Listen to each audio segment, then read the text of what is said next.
Bom dia, sejam bem-vindos a mais uma edição do nosso programa desportivo. Nesta edição falaremos sobre as equipas portuguesas nas competições europeias, o seu desempenho e a sua relevância para Portugal. Hoje temos os nossos dois analistas desportivos, Diogo Silva e Diogo Marques, os fundadores do blog Diálogo Desportivo.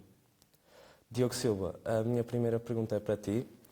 Como vês o ranking da UEFA e, em especial, o duelo entre as equipas russas e portuguesas? Bom dia, Pedro. Bom dia a todos os telespectadores que nos estão a ver em casa. É um duelo interessante. Podemos iniciar este duelo em 2009-2010, quando o Sporting Clube de Braga é vice-campeão nacional e consegue, então, a oportunidade de atingir a Champions em 2010-2011, que acaba por conseguir num play-off épico diante do Sevilha. E nessa Champions acaba por, no entanto, de certa forma fracassar, mas diante de equipas poderosas, tais como o Arsenal, e acaba por ir para a Liga Europa, e aí acaba por fazer uma campanha excepcional, onde chega à final e apenas perde com o Futebol Clube do Porto, onde foi então essa final épica, e aí Portugal ganhou imensos pontos de vantagem diante da Rússia. As repercussões que isso teve acabou por se denotar, não na época seguinte, mas na época a seguir a 2011-2012, ou seja, em 2012-2013, já tivemos 3 equipas na Liga dos Campeões, Sporting Clube de Braga, o Futebol Clube do Porto e o Benfica, e sendo que a partir daí Portugal conseguiu então sustentar esse posto diante da Rússia, ou seja, tínhamos os tais poderosos países, França, Alemanha, Espanha, Inglaterra e Itália, e depois tínhamos Portugal e Rússia. Foi sempre esse o duelo, apesar de Portugal a um certo ponto aproximou-se muito de França. Mas depois disso, e com o baixo orçamento de Futebol Clube do Porto e Benfica e Sporting, essencialmente, e com as baixas expectativas que os clubes estavam a ter diante das competições europeias, a Rússia aproximou-se, seja através de Zenit, CSKA, houve uma eliminatória, inclusive, que o Sporting nem sequer atingiu a Champions, que o CSKA venceu, surpreendentemente, que até foi numa época onde o Sporting apostou efetivamente em ir à Champions. No entanto, tal aconteceu de forma mais frequente. O Futebol Clube do Porto este ano acabou por então perder diante do Krasnodar na terceira pré-eliminatória, nem sequer atingiu o play-off que poderia dar o acesso à Liga dos Campeões. Isso acabou por fracassar imenso as equipas portuguesas, apesar de que este ano já estamos a retomar novamente o posto de 6º lugar diante da Rússia. Só uma coisa a acrescentar aquilo que ele falou, e muito bem, foi na parte do Braga, fez aquela campanha excepcional, e não só, essa campanha excepcional foi mesmo a nível português, porque nós tivemos nas meias finais, nós tivemos Benfica, Porto e o Braga. Foi algo épico e jamais imaginado. Diogo, como é que podem as equipas portuguesas competir com outras equipas que têm um orçamento muito maior do que... Sim. Uma boa pergunta. Agora, como é que eu vejo isso? Eu vejo isso como uma aposta na formação. Tem que ser por aí. Nós vejamos, o Benfica chegou a 2 finais da Youth League. Perdeu-as, mas a verdade é que esteve lá. É a formação, ok, mas significa que temos muito talento em casa. O Porto, a época passada, é o atual detentor da Youth League. Ou seja, significa que nós temos talento. Diogo, desculpa só interromper, mas não achas que apostar só na formação é algo curto? Pertinente. Tens razão no que estás a dizer. Agora, não pode ser só a aposta na formação, isso é óbvio, mas vejamos. Tirámos 4, 5 jogadores da formação, 4 jogadores ou 5 com muito talento, por exemplo, o caso que o Benfica teve, o João Félix, o Florentino e o Jota e tudo mais, mas pegámos em jogadores como, por exemplo, vejamos, o caso do Raul Tomás. Não tem tido muito sucesso, é uma verdade, mas é uma aquisição que se adivinhava com muito valor para o Benfica. Ou seja, o que é que o Benfica precisa de fazer? Chega, dá 25 milhões para um jogador no qual deposita muita confiança. Não correu bem, ou pelo menos não está a correr bem, mas é esse o caminho.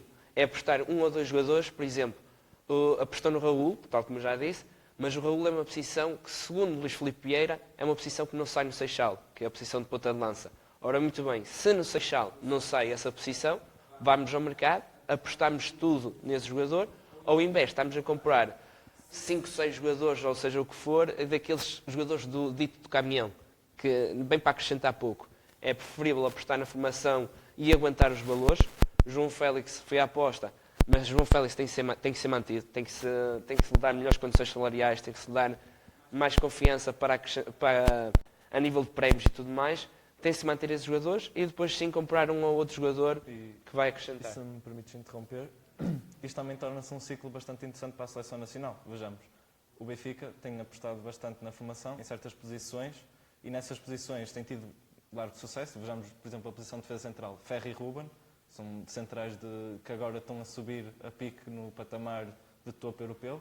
E depois temos, por exemplo, o Futebol Clube do Porto, que já não tem apostado tanto, mas tem saído muitos pontas de lança, algo que encontra o Seixal, por exemplo, que não tem saído de todo. Por exemplo, o Gonçalo Paciência, André Silva, agora o Fábio Silva, temos muitos pontas de lança que o Futebol Clube do Porto tem produzido. E, por exemplo, o Sporting, do outro lado, tem produzido, como foi, por exemplo, agora o Ruben de Vinagre, a posição de guarda-redes tem sido algo também, como foi o Rui Patrício, agora o Luís Maximiliano, tem surgido sempre alguns jogadores. Isto, e mesmo agora o Braga com o Trincão, há sempre posições que cada clube, por exemplo, o Clube Porto não tem, o Benfica tem, e para a seleção torna-se um ciclo muito interessante. E não é por acaso que temos das melhores seleções de sempre, não só a nacional, sub-21, sub-20 e por aí. Aproveitando só o facto das seleções, é interessante, nós fizemos algo que nunca aconteceu, nunca tinha acontecido, que é a seleção ter ganho 2 vezes a competição. Os sub-17 ganharam em sub-17 e depois quando subiram de patamar para os sub-19 também ganharam. E se ganharam isso significa que têm muito valor. Se eles têm muito valor, tem que ser aposta. Porque se eles não forem aposta, vão ser as outras equipas de outros mercados, de Inglaterra ou assim, a apostar neles e vão ser eles que vão aproveitar o nosso talento. E se nós não temos dinheiro para dar 100 milhões por um jogador, temos que aproveitar a formação. Uma equipa pequena na Inglaterra ganha tanto em receitas como ganha o Benfica. Eu, a dizer pequena, quero dizer, por exemplo, uma equipa que fica a lutar pelos lugares de despromoção, a lutar para não descer, aliás. Por exemplo, vemos o Southampton a receber 100 milhões de receitas que só precisa que o Benfica ganhe. Já agora, já que falámos nessas equipas ditas pequenas, qual é o papel dessas equipas nas competições europeias? É assim, eu acho que o papel das equipas pequenas é o papel de surpresa. Mas vejamos, não vou considerar o Braga nem Guimarães uma equipa pequena, mas possivelmente toda a gente mete num patamar diferente do Benfica, Porto e Sporting. Apesar de ser um patamar já médio-alto na dimensão portuguesa. O Braga é, provavelmente, este ano é a equipa que está a fazer mais bonito das equipas portuguesas.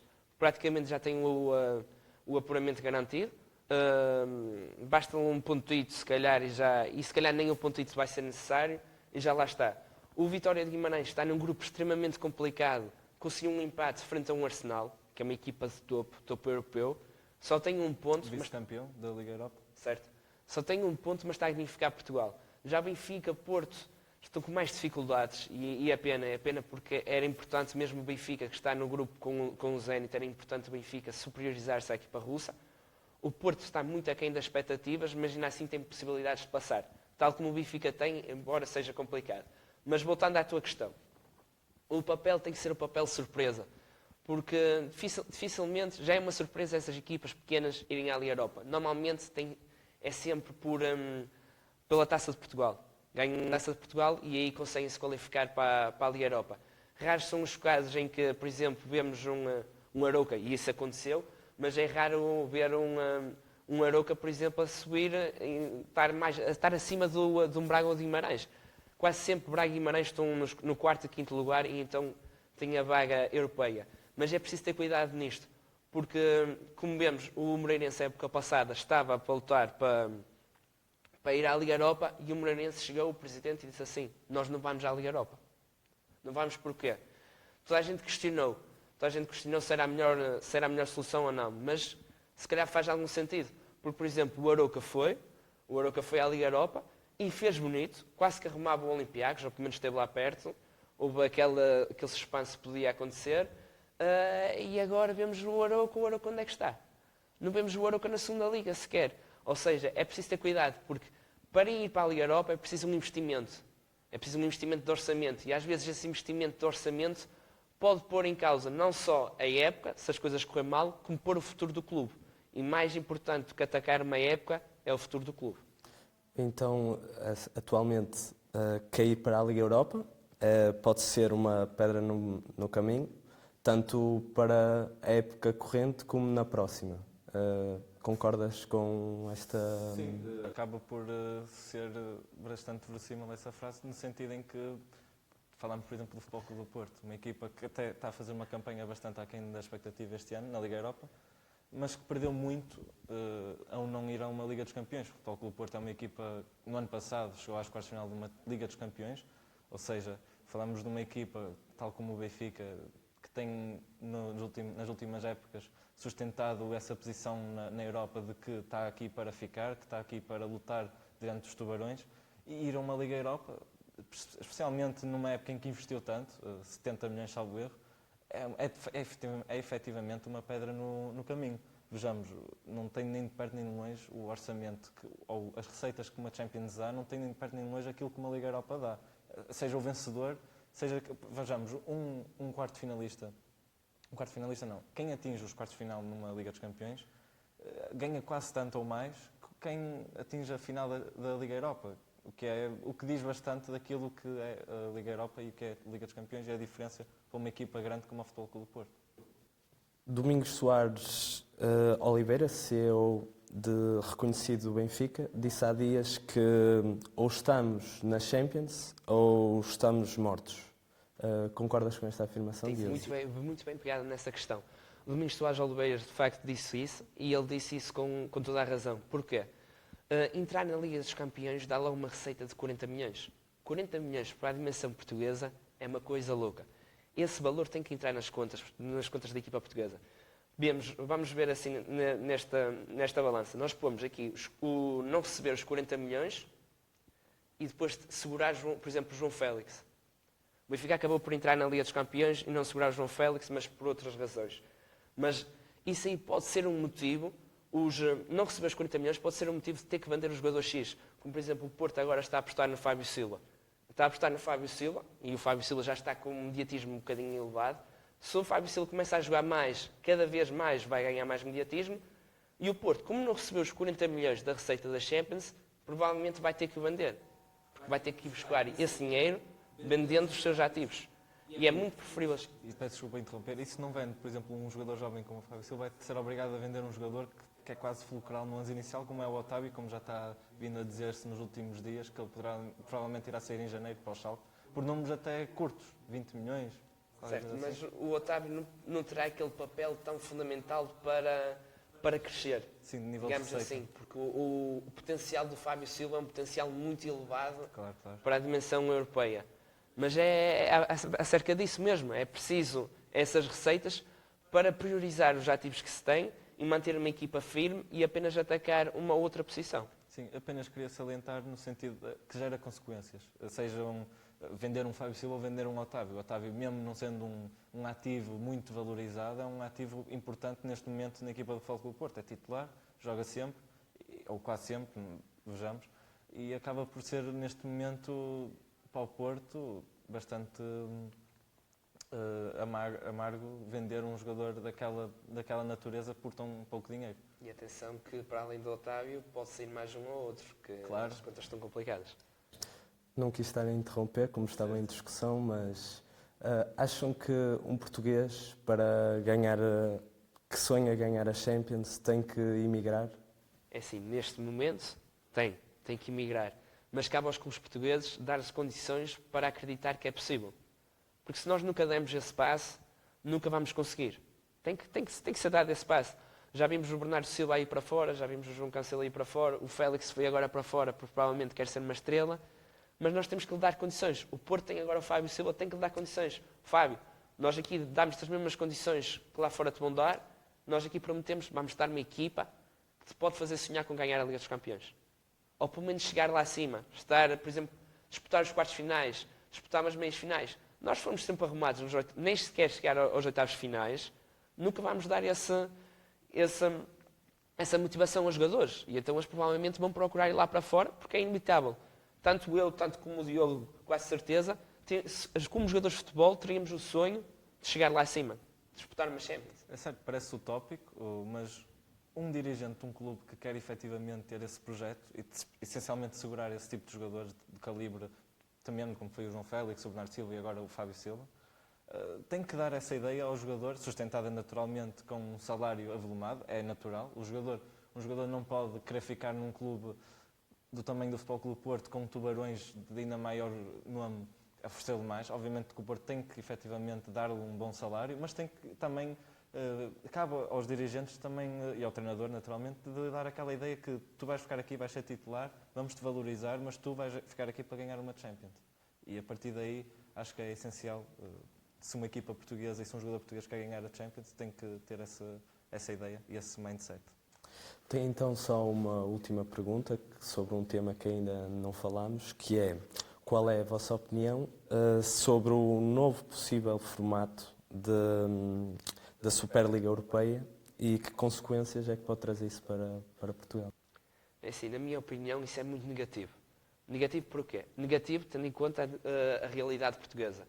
Porque essa nova Superliga Europeia que se fala é uma Superliga em que vai-se ter os tubarões todos. Os tubarões tipo Bayern Munique, Real Madrid, Barcelona. Porque o que é que eles querem fazer com isto?